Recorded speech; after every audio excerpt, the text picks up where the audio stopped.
Espérate que retumba un poco, Mariana. ¿Esto lo retumba un poco? No, ahora sí.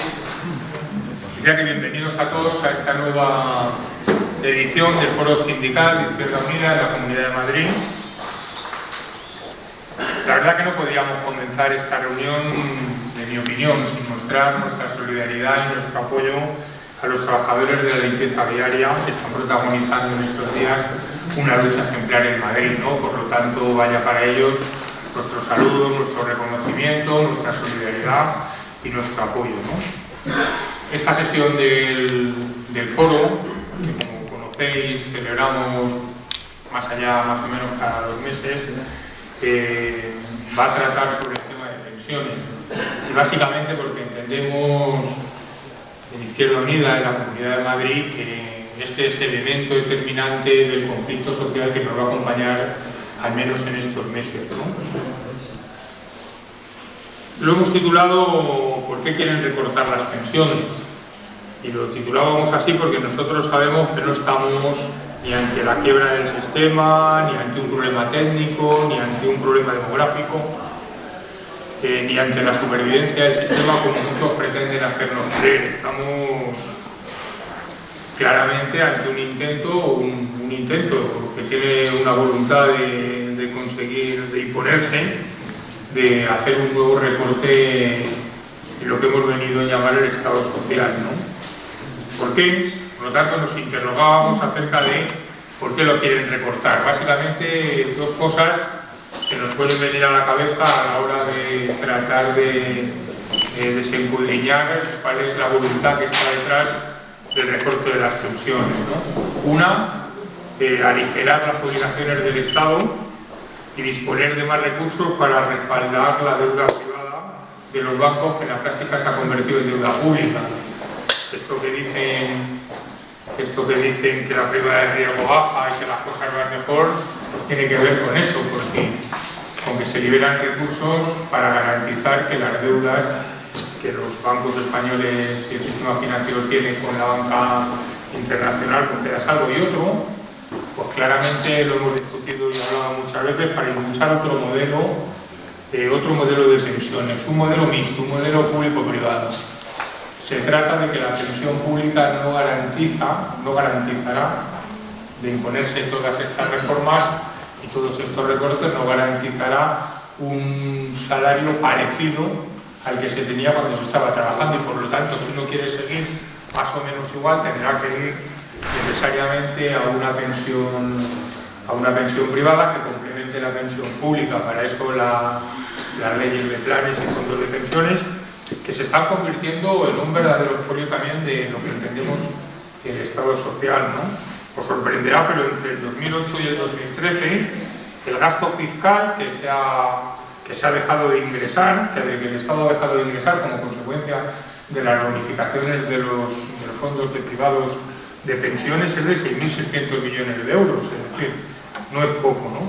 Y solo en este año 2013 se ha evaluado que se dejarán de ingresar en las arcas públicas, como consecuencia de bonificaciones a los planes y fondos de pensiones privados, 1.112 millones de euros.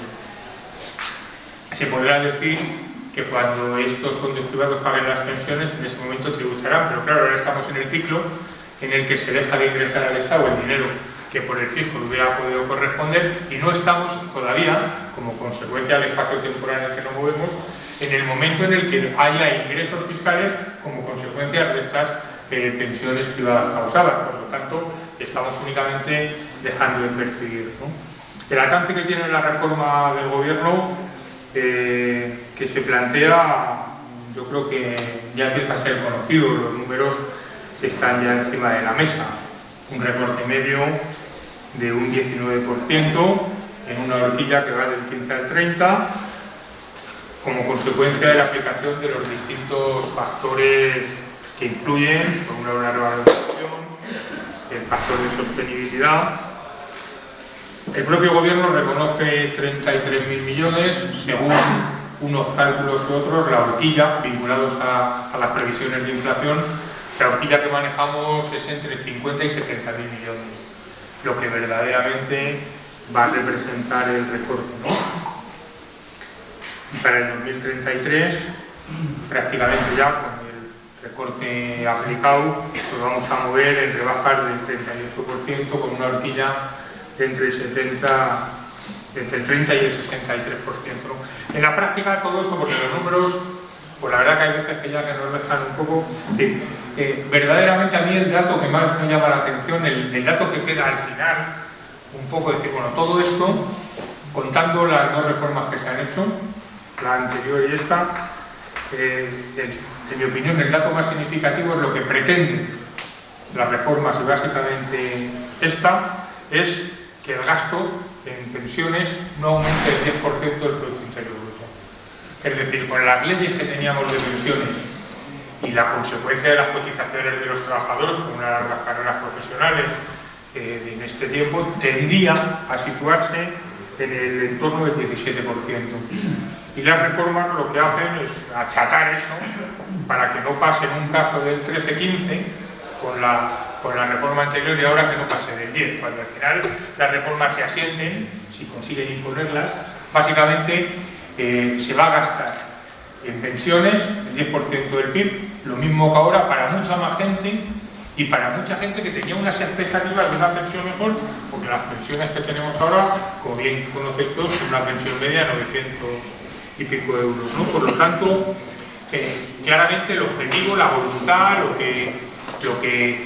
el dato que se persigue es que los compromisos del Estado en esta materia se sitúen ahí, en un gasto del 10% del PIB, ¿no? Entonces se trata de hablar de esto, es para lo que hoy nos reunimos, y se trata de hablar también de las soluciones, de las iniciativas y qué podemos hacer para evitarlo. Yo en este sentido, 3 pinceladas porque contamos con dos compañeros que de estas cosas entienden mucho más que yo y que nos van a ayudar a tener un debate interesante en el formato que tenemos siempre.